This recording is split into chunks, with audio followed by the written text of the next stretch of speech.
Justin is the chair of Sydney YIMBY, Yes in My Backyard. Justin, good afternoon.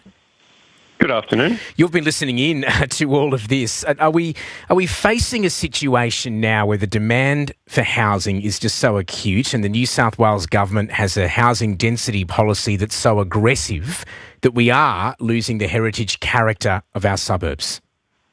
Well, I think we had to do something, because if you look at Mosman's housing growth this century, it's at about 0.3% a year. The number of people aged 18 to 34 have gone down from 29% of the population to 17%.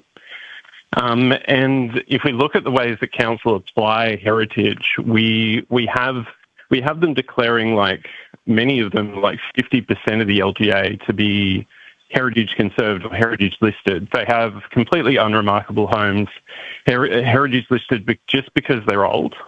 And ultimately, these end up being the most expensive homes in the LGA as well. So you end up with a vicious cycle where the most expensive homes are preserved, and there's nothing you can do about it. I saw in the paper today that there was a bloke who was complaining that a new development was going to be built next to his home that was going to block the view of the ocean and was going to reduce his property prices by $500K. So this is the kind of money that is sloshing around in the area that is coming about as a result of the scarcity that's been imposed by council over the last 20, 30, 50 years.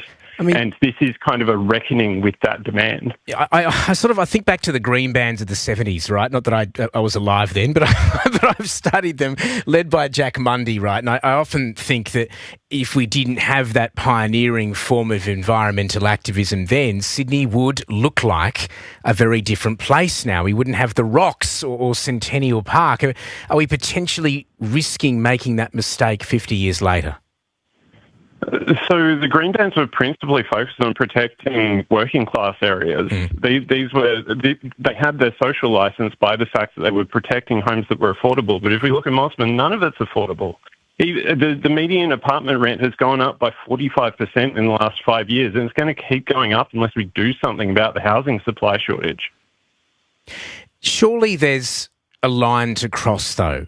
Right. So you made a mention there before. Okay, they're heritage listed just because they're old, but some of these homes are a century old. There's a line to cross before we bulldoze them. So not everything that's 100 years old should be heritage listed. We should be going through and we should be identifying what the most important heritage is. And we should be setting limits for each LGA where we say, maybe 5-10% of your LGA you can heritage conserve, heritage list. But ultimately, the city you can't heritage conserve entire suburbs, and cities have to grow and change to meet the needs of their population, the people who are here now, which is currently not being done in these areas around the harbour that have been able to opt out of housing delivery for so long. Justin Simon's with us, the chair of Sydney YIMBY. Yes, in my backyard. It's 5:45 on the 702 ABC Sydney. We'll be returning to the Mayor of Mosman and some callers in a moment. Anne-Marie Kimber's still with us on the line. But Justin, looking at the text line, a lot of passionate views coming in, some in favour, some against this plan. I'd say it's a fairly even split at the moment. I mean, Mosman does have this reputation as a preserved harbourside enclave. Do we need a rethink of that now? Is that enough of a reason to preserve a suburb anymore?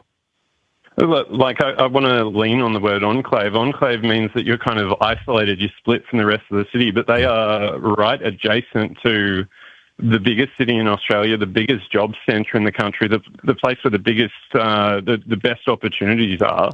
And we've got people leaving our state, like young people leaving our state by the thousands every year to go to Queensland and Victoria, which build more homes.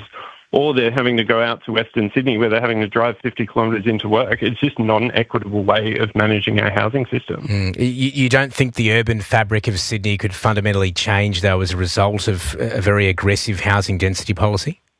I think it could change, and I think that it can become better, because when you put more young people in an area, you give new life to the shops, because we see that Gen Z are 4 times more likely to eat out every week than the baby boomer generation, for instance. That boosts the local shopping centres.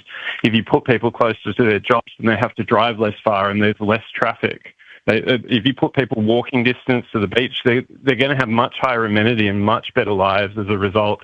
And I don't accept that fundamentally the city was perfected 50 years ago and can't be improved upon now. Okay. Justin, great to hear your thoughts. Thank you very much for joining us. Thanks a lot. Justin Simon there, the chair of Sydney YIMBY, a yes in my backyard, with his thoughts.